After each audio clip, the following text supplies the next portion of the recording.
പുതിയ തീരുമാനം, അതായത് വയനാട്ടിലെ സ്ഥാനാർത്ഥിയെക്കുറിച്ചുള്ള പുതിയ തീരുമാനം എന്തുകൊണ്ടും വളരെ ഉചിതമായ ഒന്നാണ് ആ തീരുമാനം. അത് ഇന്ത്യൻ രാഷ്ട്രീയത്തിലും അതുപോലെ തന്നെ നമ്മുടെ പാർലമെൻ്ററി സംവിധാനത്തിലുമൊക്കെ ഒരുപാട് ചലനങ്ങൾ ഉണ്ടാക്കാൻ പര്യാപ്തമാണ് എന്ന് നമുക്ക് കാണാവുന്നതാണ്. ഇത് ഇപ്പോൾ അവിടെ രാഹുൽ ഗാന്ധി വലിയ ഭൂരിപക്ഷത്തിലവിടെ ജയിച്ചു. ഏതാണ്ട് 4 ലക്ഷത്തിനടുത്തുള്ള ഭൂരിപക്ഷം അദ്ദേഹത്തിനുണ്ടായിരുന്നു. അപ്പോൾ അതേപോലെ റായ്ബറയിൽ 4 ലക്ഷത്തിന് മുകളിൽ ഭൂരിപക്ഷം, 5 ലക്ഷത്തോളം അടുക്കുന്ന ഭൂരിപക്ഷത്തോടു കൂടി അദ്ദേഹം ജയിച്ചു. അപ്പോൾ എന്തുകൊണ്ട് വയനാട് അദ്ദേഹം ഒഴിവാക്കുന്നു എന്നുള്ള ചോദ്യത്തിന് വലിയ പ്രസക്തിയില്ല. കാരണം നമ്മുടെ ഇന്ത്യയിലെ ഭരണത്തെ, നമ്മുടെ ഭാരതത്തിൻ്റെ സെൻട്രൽ ഗവൺമെൻറ്, യൂണിയൻ ഗവൺമെൻറ് ആര് ഭരിക്കണമെന്ന് യഥാർത്ഥത്തിൽ തീരുമാനിക്കുന്ന ഒരു സംസ്ഥാനമായിരുന്നു യു പി. ആ യു പിയിൽ എത്രത്തോളം സീറ്റ് വാങ്ങിയെടുക്കുന്നു എന്നുള്ളതൊരു വലിയ കാര്യമാണ്. വലിയ ചലനങ്ങൾ അത് ഇന്ത്യൻ രാഷ്ട്രീയത്തിൽ ഉണ്ടാക്കും. ആ രീതിയിൽ അഖിലേഷ് യാദവും രാഹുൽ ഗാന്ധിയും കൂടെയുള്ള ആ കോമ്പിനേഷൻ ഒരുപാട് അവിടെ വർക്ക് ചെയ്തു, നന്നായി. കാരണം അതേപോലെ അത് തിളങ്ങി. അപ്പോൾ ഇത്രയും വലിയൊരു ഭൂരിപക്ഷത്തോടു കൂടി റായ്ബറേക്കാർ അദ്ദേഹത്തെ ജയിപ്പിച്ചപ്പോൾ ആ മണ്ഡലം ഉപേക്ഷിക്കുന്ന ഒരിക്കലും ബുദ്ധിയുള്ള ഒരു കാര്യമല്ല. നേരെ മറിച്ച് ഇവിടെ ഞാൻ ഉദ്ദേശിച്ചത് തന്നെയാണ്, ഈ രാഹുൽ പോവും, ഇവിടുന്ന് പോയാൽ പ്രിയങ്ക വരും എന്നുള്ളത് ഞാൻ ഉദ്ദേശിച്ചത് തന്നെയാണ്. അതൊരു പുതിയൊരു തീരുമാനമായിട്ട് എനിക്ക് തോന്നുന്നില്ല. പ്രിയങ്ക ഗാന്ധിക്ക് കിട്ടാൻ പോകുന്ന ഭൂരിപക്ഷം എന്ന് പറയുന്നത് ഇവിടെ, അതിന് ഭൂരിപക്ഷം കിട്ടും എന്നുള്ളതിന് സംശയമൊന്നുമില്ല, രാഹുൽ ഗാന്ധി നേടിയതിലും വലുതായിരിക്കും ഭൂരിപക്ഷം. രാഹുൽ ഗാന്ധിയുടെ തോളോടൊപ്പം ചേർന്ന് ഇവിടെയും ആയാലും റായ്ബറേലിയിലായാലും അതുപോലെ തന്നെ അമേഠിയിലായാലും ഒക്കെ ഉള്ള യു പിയിലുടനീളവും ഒക്കെ വളരെ വൈബ്രൻ്റായിട്ട് പ്രയത്നിച്ച ഒരു നേതാവാണ്. തീപ്പൊരി പ്രസംഗങ്ങളിലൂടെ അവർ ഒരു വളരെ നന്നായ രീതിയിൽ ഇത് രാഷ്ട്രീയം കൈകാര്യം ചെയ്യുന്ന ഒരു സ്ത്രീയായിട്ട് നമുക്ക് മനസ്സിലാക്കാം.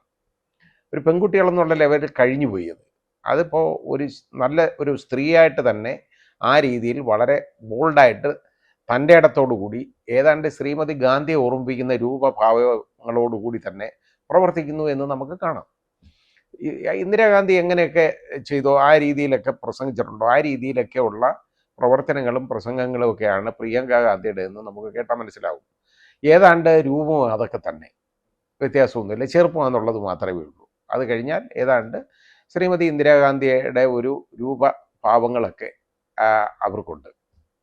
ഇവിടെ നമ്മൾ മനസ്സിലാക്കേണ്ടത് പാർലമെൻറ്റിൽ എപ്പോഴും വേണ്ടത്, ഇപ്പം അതിന് വേണമെങ്കിൽ പറയാം, നെഹ്റു കുടുംബത്തിൽ നിന്ന് കുടുംബാധിപത്യം, കുടുംബാധിപത്യം മിടുക്കരായ ആളുകളുണ്ടെന്നെങ്കിൽ അത് ഏത് കുടുംബത്തിൽ ജനിച്ചെന്നുള്ളതല്ല നോക്കേണ്ടത്.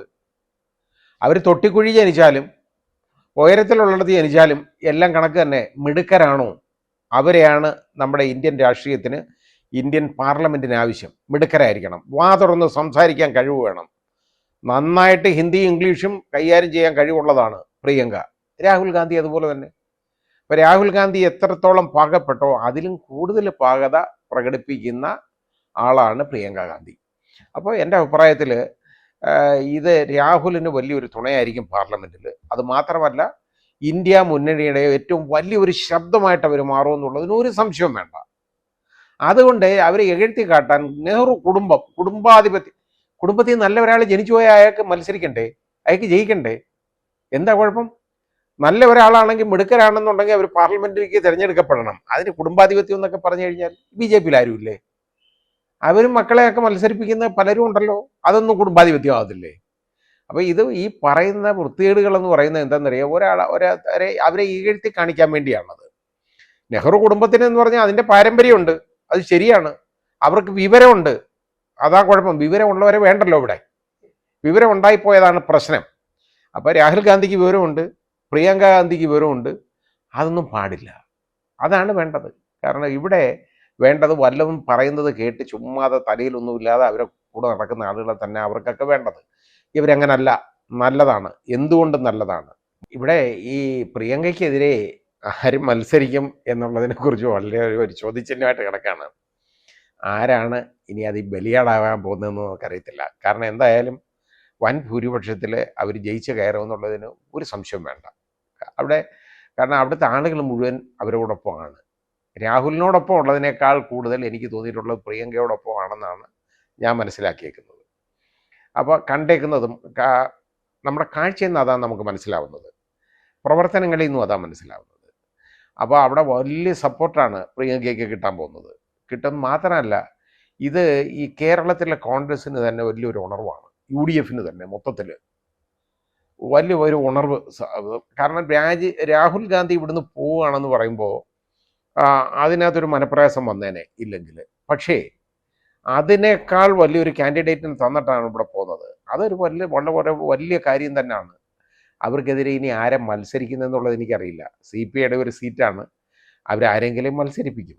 പക്ഷേ ഇതാരെ മത്സരിക്കുക എന്നുള്ളത് നമ്മൾ കാത്തിരുന്ന് കാണാം. ആരായാലും വലിയ കാര്യമില്ല. പിന്നെ ഗണപതി വട്ടമൊന്നും വരുമെന്ന് എനിക്ക് തോന്നുന്നില്ല. ഇനി വേറെ ആരെങ്കിലും ഒക്കെ വരുമായിരിക്കും ചിലപ്പോൾ, നമുക്കറിയാൻ വയ്യ.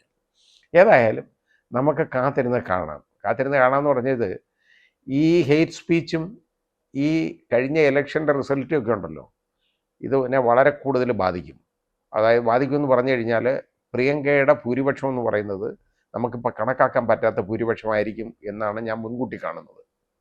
കാരണം രാഹുൽ ഗാന്ധിക്കൊന്നും എത്തിപ്പെടാൻ പറ്റാത്ത ഒരു ഭൂരിപക്ഷത്തോടു കൂടിയായിരിക്കും ആ സ്ത്രീ ജയിച്ചു കയറുന്നത്, ആ വനിത ജയിച്ചു കയറുന്നത് എന്ന് നമുക്ക് കാണാവുന്നതേ ഉള്ളൂ. അപ്പോൾ ഇത് ഇനി ബാക്കിയൊക്കെ ഇതിന്, അതായത് നമ്മുടെ ബഹുമാന്യനായ മുഖ്യമന്ത്രി ഏറ്റവും കൂടുതൽ അറ്റാക്ക് ചെയ്തുകൊണ്ടിരുന്നത് BJPക്കാരെ അല്ല, കഴിഞ്ഞ ഇലക്ഷന് രാഹുൽ ഗാന്ധിയാണ്. അതിൻ്റെ കാരണം എന്താണെന്ന് ചോദിച്ചു കഴിഞ്ഞാൽ, എന്തുവാന്ന് എനിക്ക് മനസ്സിലായിട്ടില്ല. രാഹുൽ ഗാന്ധിയുടെ പ്രസംഗം ഉണ്ടായിരുന്നത്, രാഹുൽ ഗാന്ധി പറഞ്ഞെന്ന്, എന്തുകൊണ്ട് ഇന്ന മുഖ്യമന്ത്രിമാരെ അറസ്റ്റ് ചെയ്തു, എന്തുകൊണ്ട് ഇവിടുത്തെ മുഖ്യമന്ത്രിയെ അറസ്റ്റ് ചെയ്യുന്നില്ല എന്നുള്ളത്. അത് വലിയ അഴിമതി ആരോപണം വന്നതുകൊണ്ട് പറയുന്നതല്ലേ, വെറുതെ പറയുന്നതല്ലല്ലോ. വലിയ അഴിമതി ആരോപണം അദ്ദേഹത്തിനും അദ്ദേഹത്തിൻ്റെ മകൾക്കെതിരെ വന്നു. ഇനി അതൊന്നും കേട്ടടങ്ങും. അതൊന്നും ഈ സർക്കാർ, കേന്ദ്ര ഗവൺമെൻറ് അതൊന്നും ഒരു കാരണവശാലും ഈ സർക്കാർ ഏറ്റെടുക്കത്തില്ല ഇനിയൊന്നും. കാരണം അതിനകത്ത് എല്ലാം ഉള്ള ഒത്തുകളിയാണ്, അതവിടെ നടന്നുകൊണ്ടിരിക്കും. അതൊന്നും മുമ്പോട്ട് പോകാൻ പോകുന്നില്ല. അതിൻ്റെ അന്വേഷണമൊന്നും ഒരു കാരണവശാലും ഒന്നും നടക്കാനും പോകുന്നില്ല. ആ രീതിയിലേ ആവുള്ളൂ. അത് കെട്ടടങ്ങും. അത് പറ്റി കേട്ടോ.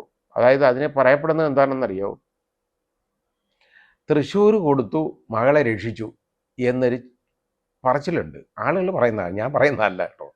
അതിനി ശരിയോ സത്യമോ എന്നുള്ളതൊന്നും എനിക്കറിയില്ല. ഏതായാലും ഇപ്പോൾ കഴിഞ്ഞ അന്ന് ആ ഇലക്ഷൻ ഈ രണ്ടാമത്തെ സ്റ്റേജിൽ വന്നത് ഏതായാലും നമ്മുടെ ബഹുമാന്യനായ സുരേഷ് ഗോപിക്ക് വലിയ തുണയായി എന്നേ പറയാനൊക്കെ ഉള്ളൂ.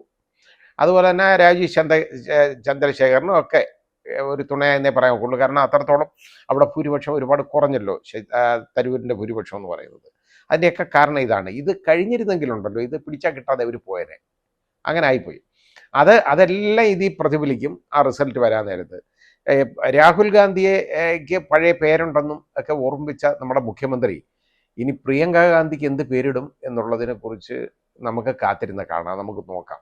പ്രിയങ്ക ഗാന്ധിക്കെതിരെ എന്തെങ്കിലും നമ്മുടെ മുഖ്യമന്ത്രി സംസാരിക്കുകയാണെന്നുണ്ടെങ്കിൽ അവരുടെ ഭൂരിപക്ഷം ഒന്നുകൂടെ കൂടും, ഒരിക്കലും കുറയത്തില്ല എന്നൊന്ന് മനസ്സിലാക്കുക.